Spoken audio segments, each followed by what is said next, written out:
நேற்று எங்கள் நாட்டுக்குள்ள ஏற்பட்ட திடீர் காலநிலை மாற்றம் 1500க்கும் மேற்பட்ட குடும்பங்களை பாதிச்சு 6 பேர் உயிரிழந்து போயிருக்கிறார்கள். அது மட்டும் இல்லாம இன்னும் அதிகமான சொத்துக்களுக்கு ஏற்பட்ட சேதங்கள், வீதிகள் மூடப்பட்டது, இந்த மாதிரியான பலதரப்பட்ட பிரச்சனைகள்லாம் திடீரென்று ஏற்பட்ட இந்த காலநிலை மாற்றத்தால உருவாக்கி இருந்தது. இப்ப அந்த நிலைமை எப்படி போய்கொண்டிருக்குது, இன்றைக்கு வளிமண்டலவியல் திணைக்களத்தால வெளியிடப்பட்டிருக்கக்கூடிய அறிவித்தல்கள் என்ன, இனி வரப்போற காலநிலைகள் எப்படி இருக்க போகுது, அடுத்து வரப்போற 2 நாட்களுக்கு இந்த சூழ்நிலை தொடர்மன்ற மாதிரியும் சில விடயங்கள் போய்கொண்டிருக்குது. அதோடு சேர்த்து பாடசாலைகளினுடைய விடுமுறைகள், ஏஎல் பரீட்சைகள், இந்த மாதிரியான பலதரப்பட்ட கேள்விகள் இப்போ உருவாகி இருக்குது. அது எல்லாத்துக்குமான இப்ப வெளியாக இருக்கக்கூடிய சகல முக்கியமான விடயங்களை தான் இந்த வீடியோல நான் உங்களுக்கு முழுமையா சொல்ல போறேன். என்னென்னதோ உண்டா விரிவா முதல்ல இருந்தே பார்க்கலாம். அனைவருக்கும் வணக்கம். நான் உங்கள் BK கரிகாலன். கடந்த வருடம் எல்லாருக்குமே தெரியும், 2025 கடைசி டிசம்பர் மாத கால பகுதியில ஒரு மிகப்பெரிய இயற்கை அனர்த்தம் உருவாகி இலங்கைக்குள்ள கிட்டத்தட்ட 800க்கும் மேற்பட்ட மக்கள் உயிரிழந்து போயிருந்தார்கள். ஏகப்பட்ட சொத்துக்களுக்கு சேதம் ஏற்பட்டது. பல மக்களினுடைய வீடுகள் இழந்து போய் இன்றைக்கு வரைக்கும் அந்த மக்கள் வீடுகளை பெற்றுக்கொள்ள முடியாத சூழ்நிலையிலையும் அதிகமான மக்கள் இருந்து கொண்டுதான் இருக்கிறார்கள். ஸோ அதே மாதிரியான ஒரு பேரழிவை தான் திரும்பவும் இப்ப வந்திருக்கிற இந்த காலகட்டம் உருவாக்க போதா. கிட்டத்தட்ட ஒரு நினைக்கிறேன் ஒரு 8-10 மாதங்கள் கடந்திருக்குது. இந்த கால பகுதிக்குள்ள திரும்பவும் அப்படிப்பட்ட ஒரு பேரழிவை தான் உருவாக்க போகுதான்ற ஒரு கேள்வியும் இப்ப உருவாக்கி இருக்குது. முதலாவது, இந்த பிரச்சனை எப்படி உருவானது எல்லாருக்குமே தெரிஞ்சிருக்கும். இலங்கை முழுக்க இப்ப இந்த எல்னினோன்ற ஒரு கடுமையான வெப்பமான சூழ்நிலை உருவாகி இருக்கிற இந்த எல்னினோ காலப்பகுதியில திடீரென்று எப்படி இலங்கைக்குள்ள மட்டும் மழை பெஞ்சன்றதுதான் நிறைய பேருக்கு ஒரு ஆச்சரியமா இருக்கக்கூடிய ஒரு கேள்வியா இருந்து கொண்டிருக்குது. நான் உட்பட எல்லாருக்குமே ஆச்சரியமா இருந்து கொண்டிருக்குது. இது எப்படி உருவாகி இருக்குன்னு பாத்தீங்கன்னா, இலங்கைக்கு தென்கிழக்கா இருக்கிற வளிமண்டலத்துல ஏற்பட்ட ஒரு தளம்பல் நிலையினால்தான் இலங்கைக்குள்ள திடீரென்று இந்த மழை வீழ்ச்சி பதிவாகி இருக்குது. சாதாரணமா 214 மில்லிமீட்டர் வரைக்கும் இலங்கையினுடைய தென் பகுதிகளில் மழை வீழ்ச்சிகள் பதிவாகி இருக்கிறதா ரிப்போர்ட் வெளியாகி இருக்குது. முக்கியமா நுவரெலியா, ஹட்டன் இந்த இடங்கள்ல எல்லாம் 125 மில்லிமீட்டருக்கும் அதிகமான மழை வீழ்ச்சி பதிவாகி இருக்கிறதாவும் இப்ப ரிப்போர்ட்ஸ் வெளியாகி இருக்குது. ஸோ இந்த அதிகரிச்ச எதிர்பார்க்காத மழை வீழ்ச்சியால அதிகமான தண்ணீர் வர ஆரம்பிச்சதுக்கு பிறகு கழனி கங்கை, மகாவலி கங்கை, கழுகங்கை இந்த இடங்களுக்கு அதிகமான தண்ணி வர ஆரம்பிச்சதுக்கு பிறகு பெரும்பாலான அங்க இருக்கக்கூடிய நீர்த்தேக்கங்கள் திறந்து விடப்பட ஆரம்பிச்சது. அதனால வெள்ளப்பெருக்கு ஏற்பட்டு மக்களினுடைய வீடுகளுக்குள்ள வெள்ளம் புகுந்த நிலைமையும் உருவாக்கி இருந்தது. ஸோ அந்த நீர்த்தேக்கங்களினுடைய வான் கதவுகள் திறந்து விடப்பட்டபடியா தாழ்வான பிரதேசங்கள்ல இருக்கக்கூடிய மக்களும் அந்த நீர் வரக்கூடிய இருக்கக்கூடிய பிரதேசங்கள்ல இருக்கக்கூடிய மக்களும் கடுமையா பாதிக்கப்பட்டிருந்தார்கள். அதே மாதிரி மண் சரிவு ஏற்பட்டது. எல்லாருக்குமே தெரியும், கண்டி பக்கங்கள்ல எல்லாம் மழை பெய்ய ஆரம்பிச்சுன்னு சொன்னா சாதாரணமாவே மண் சரிவு உருவாகும். ஸோ இந்த மாதிரியான கடுமையான மழை வீழ்ச்சிகள் பதிவாகும் போது அதிகமான மண் சரிவு ஏற்படுறது சாதாரணமா நடக்கக்கூடிய ஒரு இயற்கை அனர்த்தம். அதே மாதிரி தான் நேற்று முக்கியமான இடங்கள்ல சில இடங்கள்ல மண் சரிவு ஏற்பட்டிருக்குது. அந்த மண் சரிவு பாதிப்பினால கண்டி கொழும்பு பிரதான வீதியே நேற்றைய நாள மூடப்பட்டது. இப்ப அது திரும்பவும் திறக்கப்பட்டிருக்குது. சோ அப்படி அந்த அளவுக்கு ஒரு மோசமான சூழ்நிலையை தான் இந்த மழை வீழ்ச்சி உருவாக்கி இருந்தது. இந்த பாதிப்பு எவ்வளவு தூரத்துக்கு இருக்குன்னு பாத்தீங்கன்னா, இந்த நேற்று பெய்த மழையினால மட்டுமே கிட்டத்தட்ட 6000 மக்கள், 1512 குடும்பங்களை சேர்ந்த 1512க்கும் மேற்பட்ட குடும்பங்களை சேர்ந்த 6000த்துக்கும் மேற்பட்ட மக்கள் வேறு இடங்களுக்கு மாற்றப்பட்டிருக்கிறதா செய்திகள் வெளியாக இருக்குது. அது மட்டும் இல்லாம 6 பேர் உயிரிழந்து போயிருக்கிறார்கள், ஒருத்தர் காணாமல் போயிருக்கிறார். அவரை தேடுற மீட்பு பணிகள் இப்ப வரைக்கும் நடந்து கொண்டிருக்குது. அதே மாதிரி சில வீடுகளுக்கு மேல மரங்கள் முறிஞ்சு விழுந்த சம்பவங்கள் நடந்திருந்தது. சில வீடுகளுக்குள்ள வெள்ள நீர் புகுந்த விடயங்களும் நடந்திருந்தது.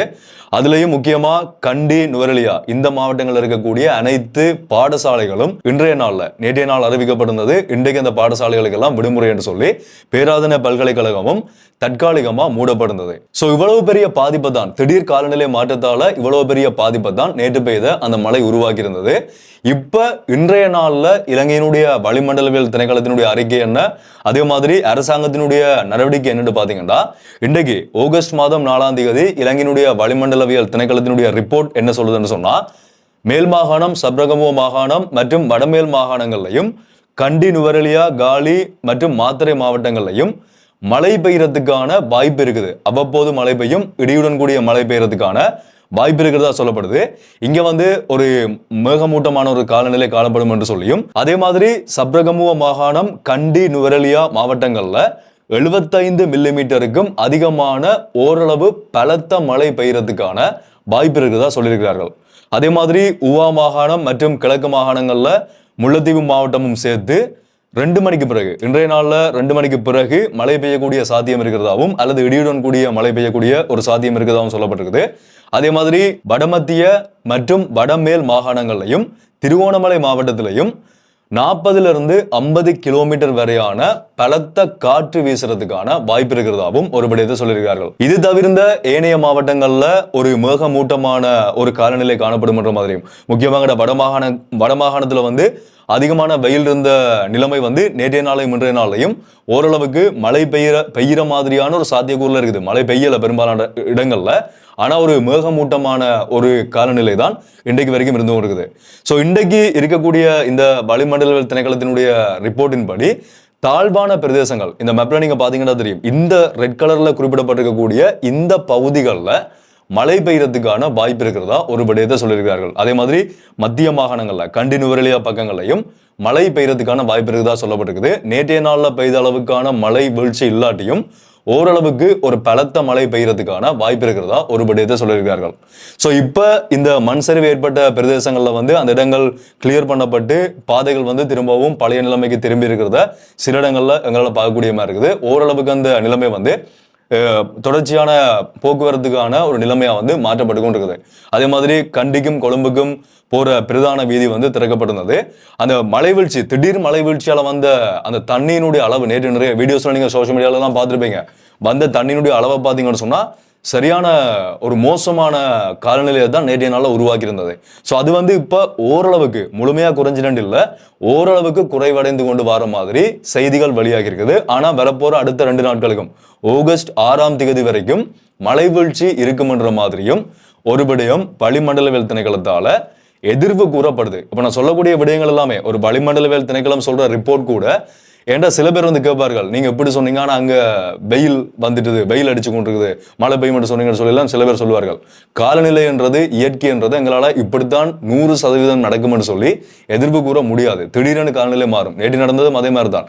எந்த ஒரு ஆயத்தமுமே இல்லாம திடீரென மழை பெய்தபடியாதான் இவ்வளவு பெரிய பேரழிவு ஏற்படுறது. ஸோ எதுவுமே நாங்க ஒரு கணிக்கிற ஒரு விஷயம், வளிமண்டலவியல் திணைக்களத்தால காலநிலை கணிக்கப்படுற ஒரு விடயம் இது. சில வேளை அது மாறலாம். மாறுச்சுன்னு சொன்னா எல்லாருக்குமே நல்லது தானே, இந்த இயற்கை பிரச்சனை இல்லாம சந்தோஷமா இருக்கலாம். சோ எதுக்குமே நாங்க இந்த அறிக்கைகளை வச்சுக்கொண்டு தயாரா இருந்து கொள்றது நல்லதுன்றதுக்காக தான் இந்த விடயங்களை நான் சொல்லிக் கொள்றேன். ஓகே, அடுத்த ஒரு பெரிய ஒரு கேள்வி, இந்த காலநிலை மாற்றங்கள், இந்த இயற்கை பாதிப்புகள் வரும்போது பெரும்பாலும் இந்த பாடசாலை மாணவர்களுக்கு இருக்கிற பெரிய ஒரு கேள்வி என்னன்னு சொன்னா, ஏஎல் பரீட்சைகள் நடக்குமா? அதே மாதிரி ஸ்காலர்ஷிப் எக்ஸாமும் வருது, தரம் 5 புலமை பரிசல் பரீட்சையும் வரப்போது. இந்த காலகட்டத்தில் தான் இந்த பிரச்சனைகள் வாரப்படியா ஏஎல் பரீட்சைகள் தள்ளி போடப்படுமா அல்லது நிறுத்தப்படுமான்ற மாதிரி பல கேள்விகள் நேற்றைய நாள்லையும் கமெண்ட்ஸ்ல கேட்டிருந்தீங்க. அதுக்காக இன்றைக்கு கல்வி திணைக்களம், அதே மாதிரி இலங்கையினுடைய பாதுகாப்பு அமைச்சகம், இவர்கள் எல்லாருமே கலந்துரையாடி ஒரு முடிவை வெளியிட்டிருக்கிறார்கள். பரீட்சையை நடத்துறதுல எந்த ஒரு பிரச்சனையுமே வரப்போறது இல்லை. சரியான முறையில் பரீட்சையை நடத்த முடியும். அதுக்கான சகல ஏற்பாடுகளையும் நாங்கள் செய்வோம். அதுக்கு இந்த காலநிலை ஒரு இடையூறு அமையாது என்ற மாதிரி ஒரு விடயத்தை சொல்லியிருக்கிறார்கள். ஸோ தள்ளி போறது இல்லை, எல்லாருமே அந்தந்த நேரத்தில் பரீட்சை எழுதலாம் என்ற மாதிரி தான் இப்ப செய்திகள் வெளியாக இருக்குது. காலநிலை தொடர்ச்சியா மோசமா போனா சில வேற விதமான முடிவுகள் வரலாம். ஆனா அப்படி போறதுக்கான வாய்ப்பு இல்லைன்ற மாதிரியும் பரீட்சைகள் சரியான முறையில நடக்கும் என்ற மாதிரியும் தான் உறுதிப்படுத்தப்பட்ட தகவல்கள் இப்ப வெளியாகி இருக்குது. எல்லாருமே தயாராகி கொள்ளுங்க, ஏஎல் பரீட்சைகள் தள்ளி போடப்படாது. சோ மொத்தத்துல இந்த மழை வீழ்ச்சின்றது அடுத்து வரப்போற 2 நாட்களுக்கு இருக்கும். அதுக்கேற்ற மாதிரி அந்த பாதிக்கப்படக்கூடிய பகுதிகளில் இருக்கக்கூடிய மக்கள், முக்கியமா இந்த கண்டி நுவரெலியா மற்றும் மேல் மாகாணம் தென் மாகாணங்கள்ல கீழ்ப்பகுதிகளில் இருக்கக்கூடிய மக்கள் எல்லாருமே கட்டாயமா அவதானமா இருந்து கொள்ளுங்க. அந்த சூழ்நிலைகளை எதிர்கொள்ளக்கூடிய மாதிரி தாழ்வான பிரதேசங்கள்ல இருக்கக்கூடிய மக்கள் உடனடியா மாறக்கூடிய காலநிலை மாற்றங்களை எதிர்கொள்ளக்கூடிய மாதிரி தயாராகி இருக்கணும்ன்றது இந்த ஒரு காலநிலை மாற்றம் எல்லாருக்குமே உணர்த்தி இருக்குது. இதோட இன்னொரு அடுத்த கட்ட பெரிய பிரச்சனை என்னன்னு பாத்தீங்கன்னா, அதையும் நான் இந்த வீடியோல சொல்லிடுறேன்.